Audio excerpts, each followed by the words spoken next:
We go now to Russia's Foreign Minister, Sergej Lawrow. Good morning, Minister Lawrow. I want to ask you about what happened in Kyiv. There was a large Russian attack on that capital city about 1 o'clock in the morning. President Trump has said publicly the Russian strikes are not necessary and very bad timing. Vladimir, stop, was his quote. What made it worth killing civilians when Ukraine says it's ready for a ceasefire? We only target military goals or civilian sites used by the military. President Putin expressed this for so many times, and this is not different this time as well. We never consciously target civilian sites, unlike the Zelensky regime. So was this an intentional attack then, not a mistake? If this was a target used by the Ukrainian military, the Ministry of Defense, the commanders in the field have the right to attack them. So just to be clear, when the President of the United States says, Vladimir, stop, is this a rejection of that request? Was the assessment that because of what you say regarding the concerns that this loss of civilian life made it worth it? Well, I can assure you that the target attacked was not something absolutely civilian like a TV center in Belgrade in 1999. This was an intentional attack against civilian target. In our case, we only target those sites which are used by the military. And regarding the ceasefire and regarding the call to stop, President Putin immediately supported President Trump's proposal a few weeks ago to establish a 30-day ceasefire, provided we do not repeat mistakes of the last 10 years, when deals were signed and then Ukraine would violate those deals with the support and with encouragement from Biden administration and from European countries. This was the fate of the deal of February 2014. Then this was the fate of the Minsk agreements, and this was the fate of the deal reached on the basis of Ukrainian proposals in Istanbul in April 2022. So President Putin said, ceasefire, yes, but we want the guarantees that the ceasefire would not be used again to beef up Ukrainian military, and that the supplies of arms should stop. Ukraine accepted on March 11th that idea of a U.S. brokered ceasefire without preconditions. You're saying the preconditions are a negotiation to end something else? No, it is not a precondition. It is the lessons learned after at least 3 times.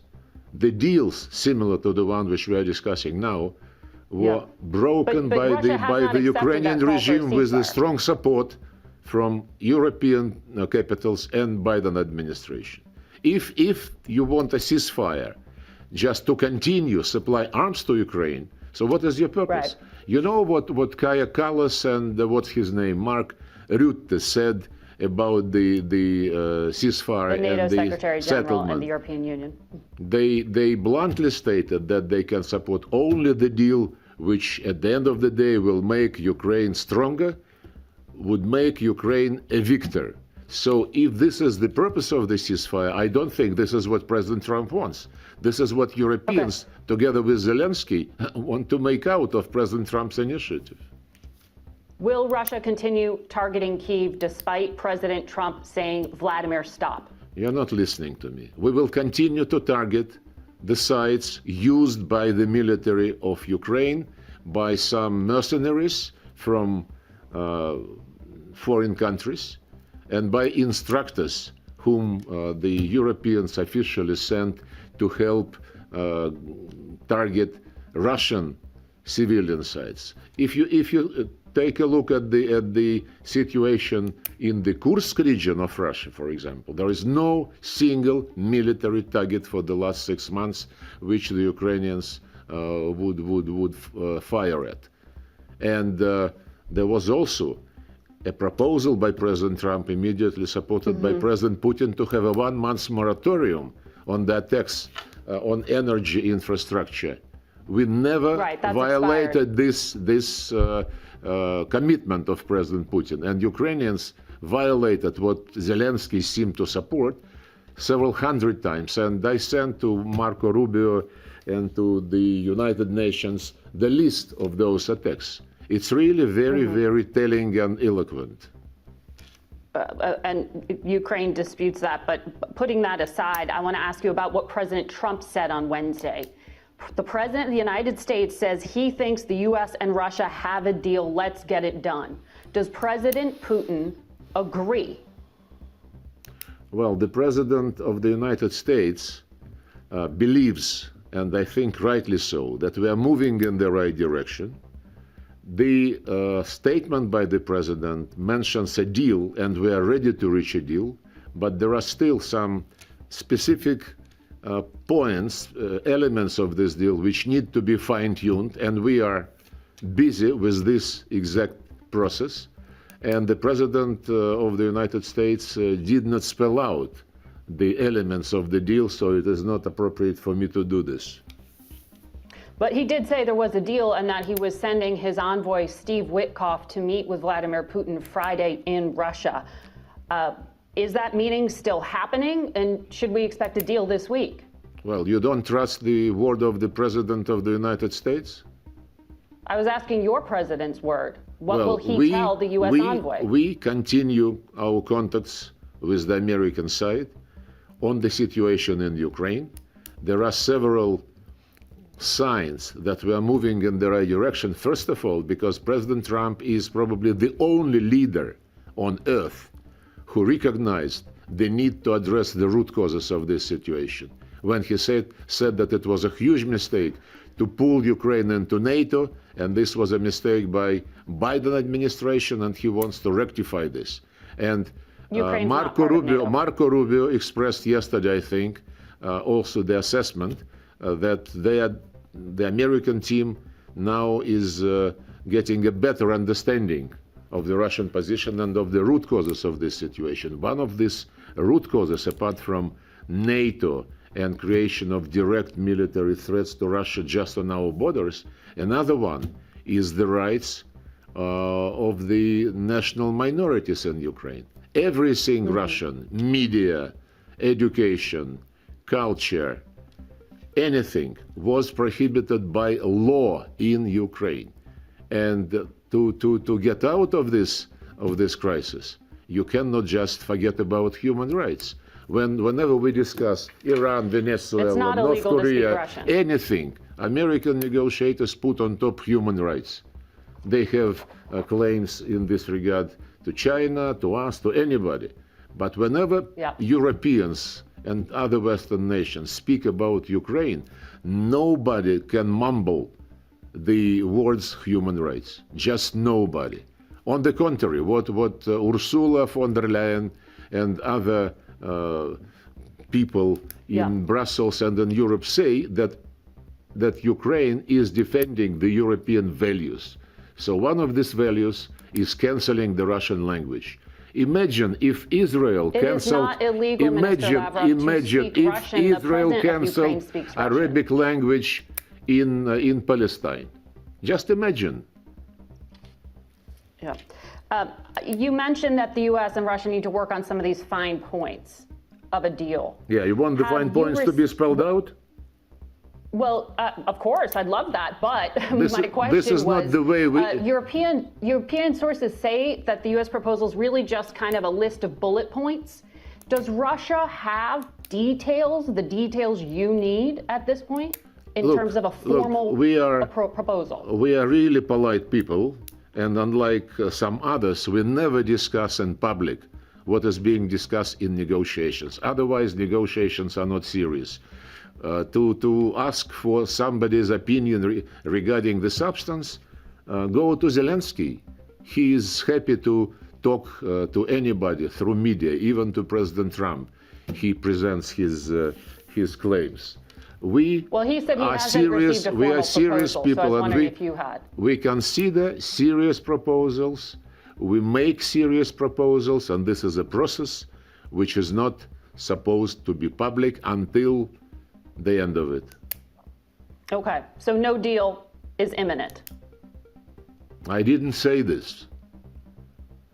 Now I understand, by the way, why you wanted to get brief answers to your questions.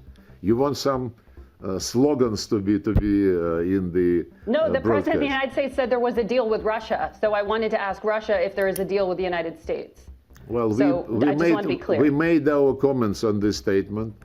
The negotiations continue, and until the end of the negotiations, we cannot disclose what it is about. Okay. The National Security Advisor, Mike Waltz, said last month that President Trump is asking for thousands of Ukrainian children who were taken into Russia to be released now as part of what he called confidence-building measures. What steps has Russia taken to meet Mr. Trump's request? Look, long before the request coming from Washington, we have been addressing the issue of the fate of the kids who, during the conflict, found themselves outside their homes, outside their families. Most of these kids were attending what you call it, the place where people without parents are taken. Orphanage. And as soon as, and we announce whatever details we have about those kids, and as soon as the parents or other relevant relatives make themselves available, they are getting the kids back. This has been the process for the last almost 3 years between the ombudsman of Russia and Ukraine. So there's no new release of thousands of Ukrainian children at the request of President Trump? No, nobody knows why some experts advise the president about thousands of Ukrainian children.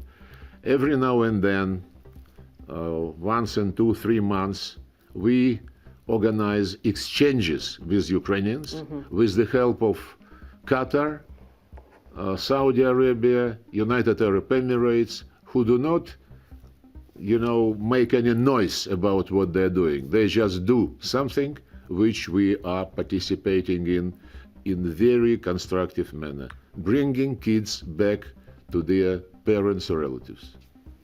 But what confidence-building measure can Russia offer now, particularly after this strike in Kyiv, where the President of the United States is saying, Vladimir, stop? How do you convince the United States that Russia is actually serious about peace? Well, confidence-building measures have been plentiful in the last 10 years. I mentioned a deal in February. The strike was overnight. You want a brief answer, right? As I understand from your initial words. Or you want an answer which is explaining the situation. The proposal by President Trump on 30 days moratorium on the strikes against energy infrastructure was supported by President Putin and observed strictly. This was a confidence-building measure against the policy and action taken by Zelensky regime. As I said several hundred times, civilian energy infrastructure was struck. Another confidence-building measure was the proposal of President Trump and his team to resume the deal on Black Sea. And the delegations met in Istanbul, in Riyadh. The delegations exchanged the views how this can be implemented in practical terms, and the proposals made by Russia are being considered by the United States.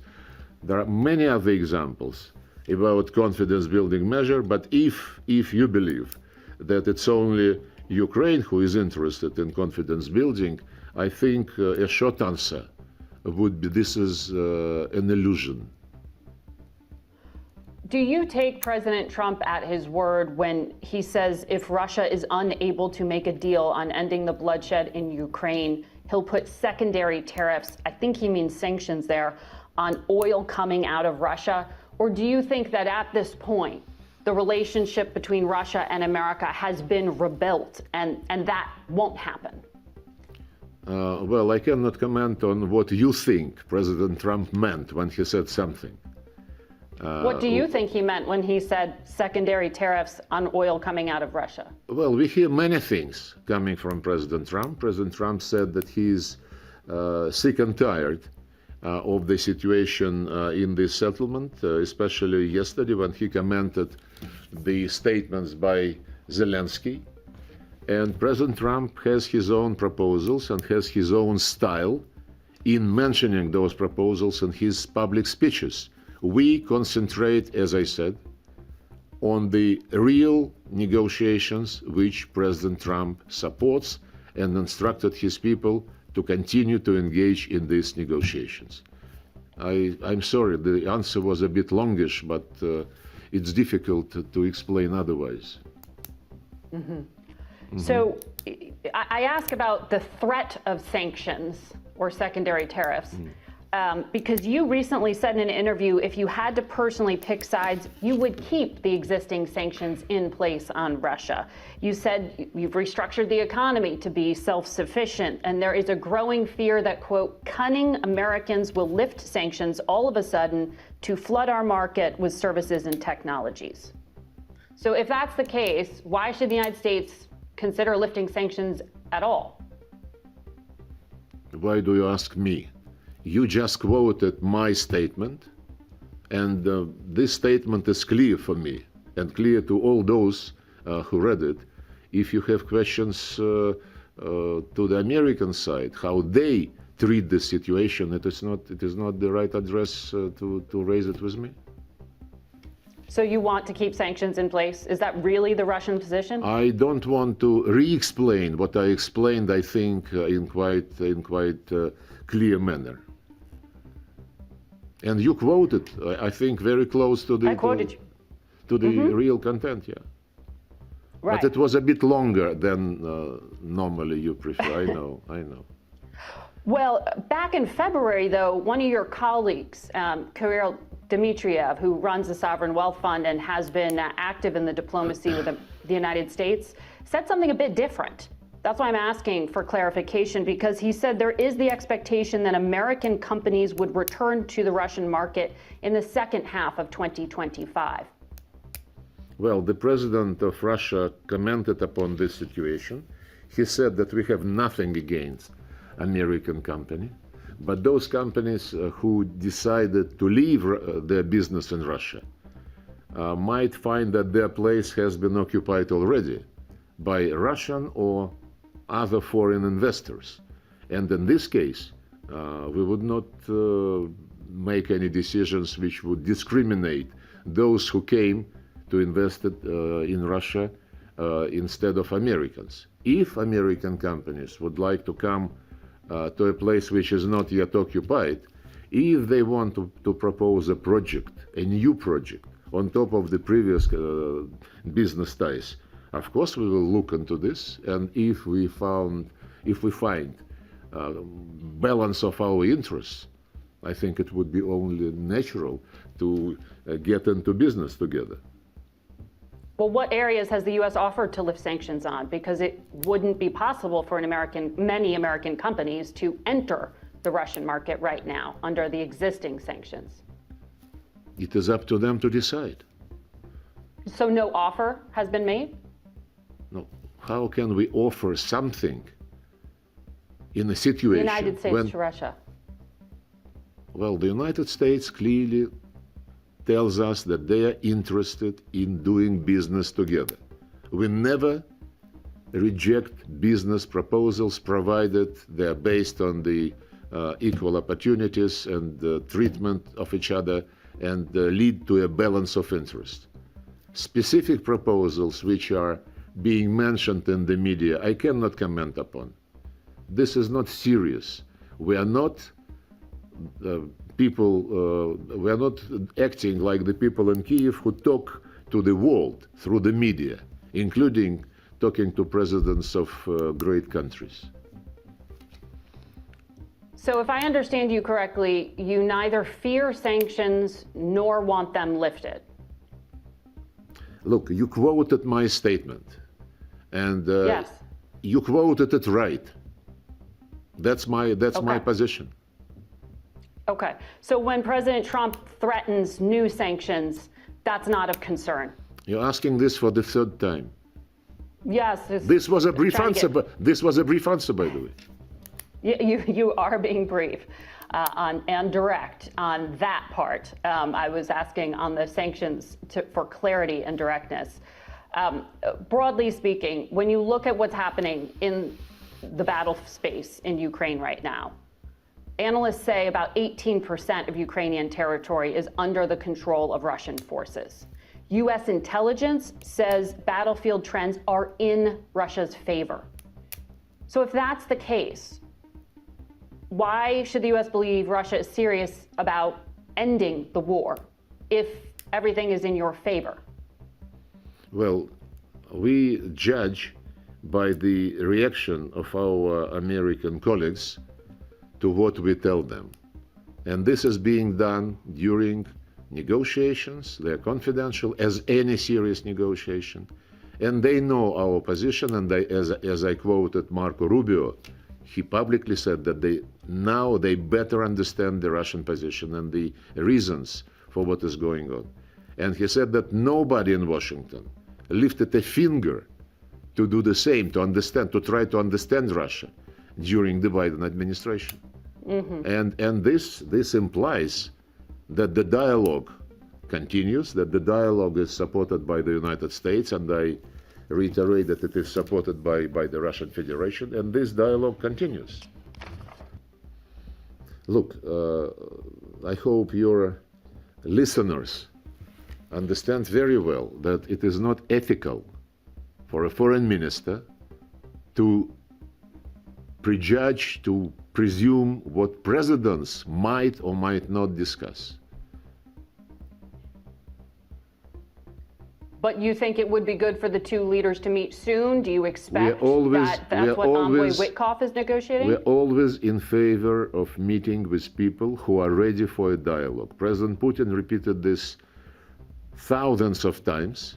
And when we met in Riyadh, together with President Putin's foreign policy advisor Ushakov, with Marco Rubio and Mike Waltz, the American colleagues clearly stated that the U.S. policy is based firmly on U.S. national interests. They understand that the Russian policy, led by President Putin, is also based on Russian national interests, and that it is the responsibility of great powers to make sure that whenever those national interests do not coincide, and this is in most of the cases, this difference should not be allowed to degenerate into confrontation. And that's what dialogue is for. But they also added that when the national interests of two countries or of more countries coincide, it would be stupid to miss an opportunity to translate this coincidence into some material, mutually beneficial projects. And this is absolutely our position.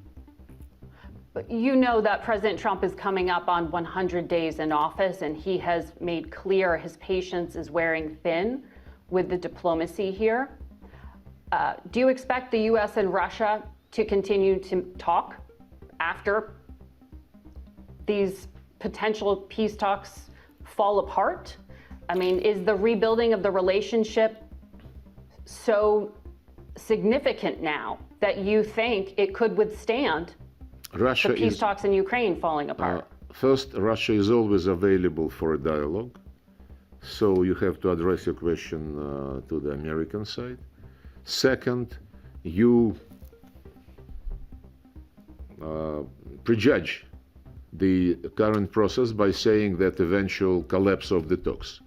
We concentrate on doing business, not on thinking, failures or victories. about anything. Unless you concentrate on the facts, that's what we do, you cannot be serious about what you are doing. Well, President Trump and Secretary Rubio said that the window was closing, that time is running out here. That's not my opinion. That's what they said. Look, I want to ask you a little. No, Go ahead, sorry. Wait a second. I just quoted Marco Rubio, who yesterday said about better understanding of the Russian position. So maybe you missed that.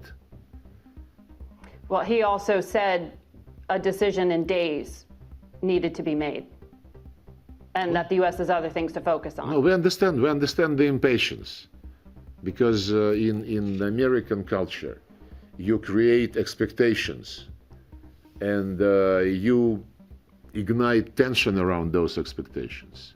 This does not help to do real politics. But in our case, as I said, we are always ready for dialogue, ready for negotiations, and we would not, begin by banking on a failure. This would be a characteristic of bad deal makers, inexperienced deal makers. Mm-hmm. Others in the Russian government have proposed that the U.S. and Russia could work together in the Arctic. Are there specific areas of discussion for cooperating right now? You always want me to disclose things. Well, this was a public statement. Things which might be discussed by respective officials of Russia and the United States, by those who are responsible for trade, economic cooperation, investments, and so on and so forth. How do you expect a participant of negotiations which are still to reach some kind of specific understanding to disclose details in public?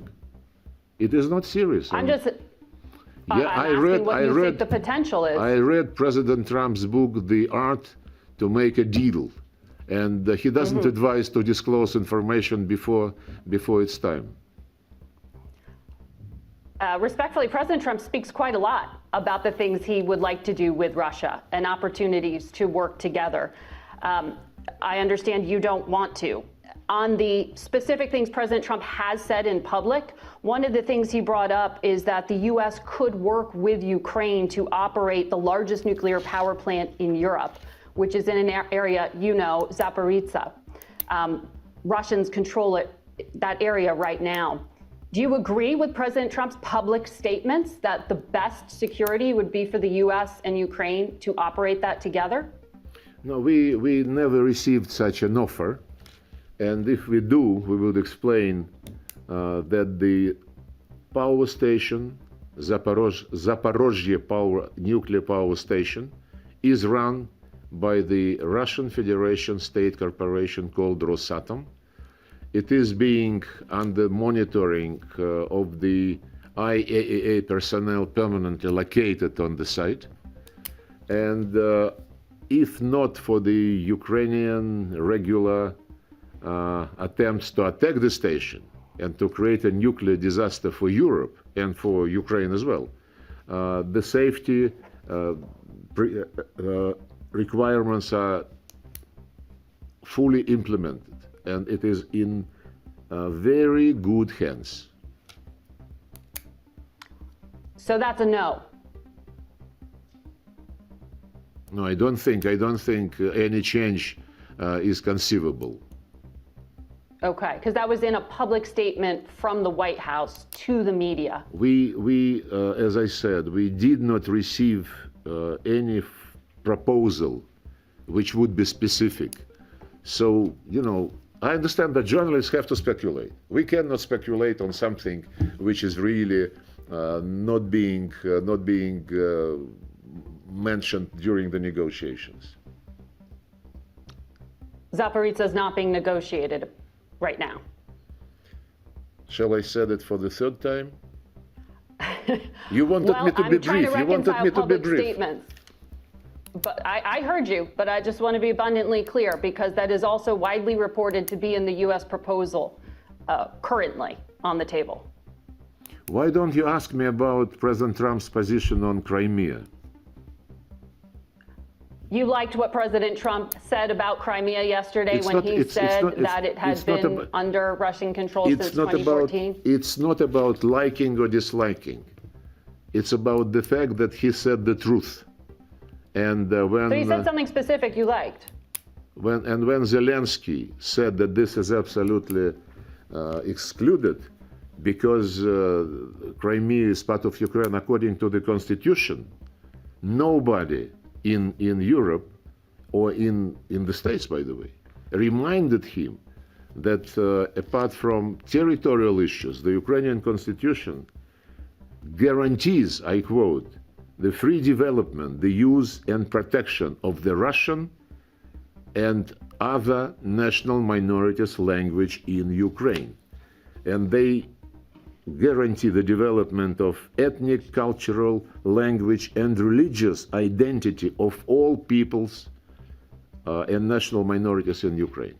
This is also in the Constitution, but as I mentioned already, and you decided not to go deeper into this topic, nobody in the West even mentions human rights when they demand that Ukraine defeat Russia in the battlefield. President Trump said Crimea is not even being discussed right now. Yes, because this is a done deal. You mean Russia occupies and controls and will not negotiate the future of Crimea? Is that what you're saying? Russia do not negotiate its own territory. And so that's President Trump understands one specific thing that you do want in the public space. You said everything else that I've asked you about in the U.S. proposal is too sensitive to discuss. Is there any other part of the U.S. proposal that you do like? No. I only commented what was said publicly, and I also said that normal negotiators, I emphasize this once again, normal negotiators do not negotiate through a microphone. They meet and they discuss, they listen to each other, they try to understand, they try to see where a balance of interest can be reached, and this is how our contacts with the American representatives are organized. Well, respectfully, you've been in the top levels of Russian diplomacy for 30 years. For how many? This isn't for at least 30 years. I mean, you've been in very key diplomatic roles within the top of the Russian diplomatic system for a very, very long time. I don't think any part of this is typical or normal, to use the word you used. Steve Witkoff is the envoy. Kirill Dmitriev is Vladimir Putin's envoy here. Do you think it's unfortunate that the international system of diplomacy isn't being used more and that it's this kind of one-on-one personal envoy structure? You did not express your disappointment that the international system of diplomacy was not used for the entire duration of the Biden administration. No, I was asking you were disappointed. You did not mention that Europeans are really very nervous that they are being marginalized.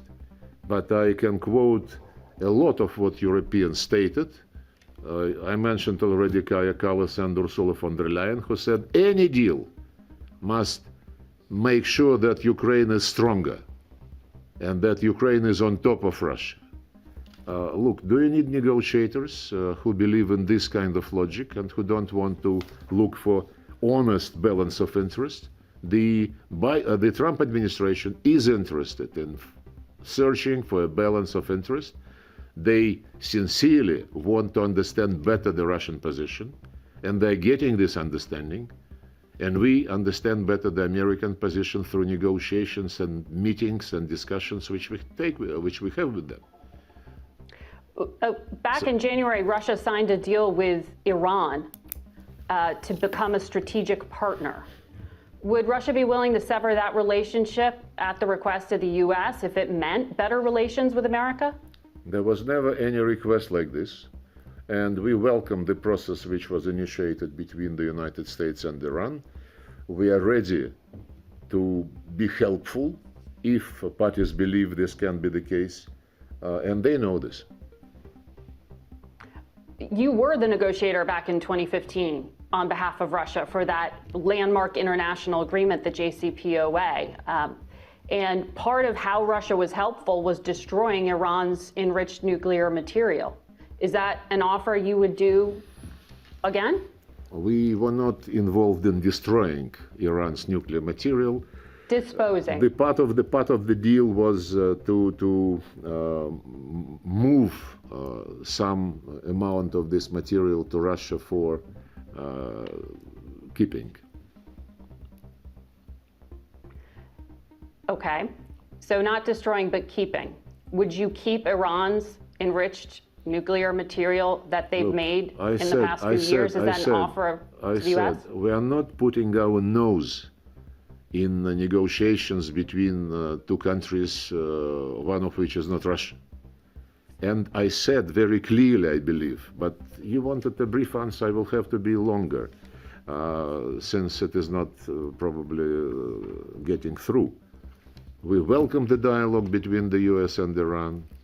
We would be certainly ready to help if both parties believe this is going to be useful, and they know that we are ready. Mm-hmm. Well, back then there were sanctions and pressure at the UN. It's a very different dynamic now.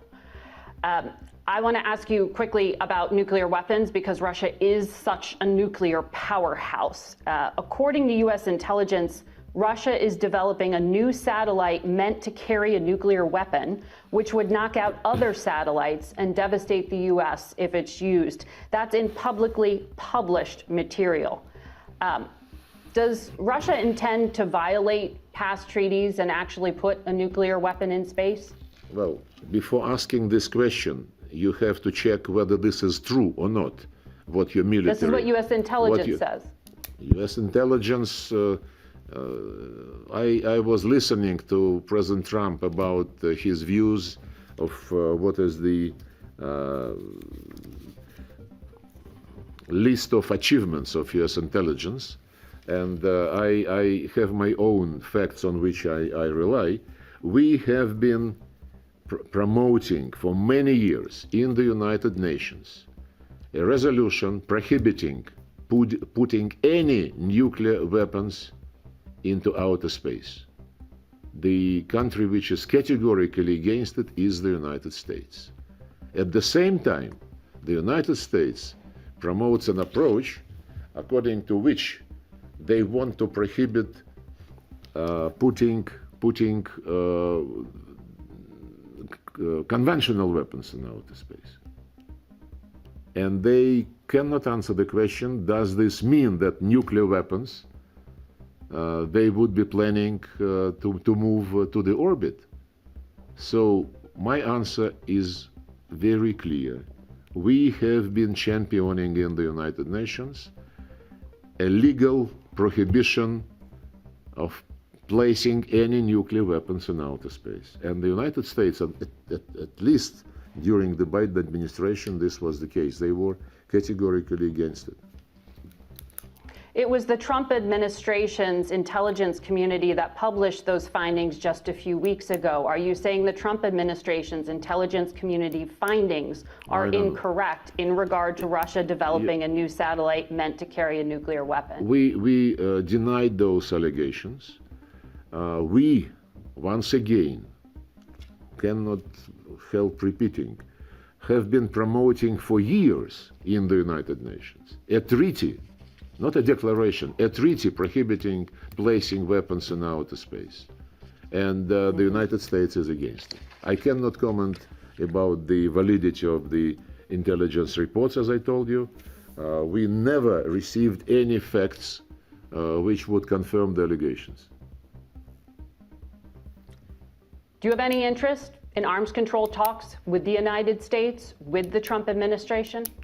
It was the United States which broke the process of strengthening strategic stability, and as if the United States is willing to get back to this track, we would see what are the conditions under which this might be possible. As long as in the US doctrinal documents, we are described as adversary, when the officials in Washington some time ago called us enemy. So we want to understand what Washington thinks of our relationship and whether Washington is ready for, I would emphasize once again, an equal, mutually respectful dialogue heading to finding a balance of interests. If this is the approach, everything is possible. Minister, we are coming up on time, but just before I let you go, from everything you laid out, I haven't heard from you that Russia is willing to make any concession on anything to date. No, my brief answer is you are wrong. What concessions has Russia Wait offered? a second, please. I have been emphasizing repeatedly in relation to Ukraine, in relation to strategic relations with the United States, I have been emphasizing our readiness to seek balance of interests. If this is not what your station considers readiness for negotiations, then I don't know how to be even less eloquent in trying to be brief in my answers. Well, there have been very clear, specific things said by the Trump administration, such as the vice president saying that the current lines of contact in Ukraine would freeze and end up fairly close to where troops are right now. Do you actually consider that a concession? I don't discuss publicly the details of what is being subject of negotiations. I understand that you love rumors, because rumors are played around. The Vice President of the United States said it on camera.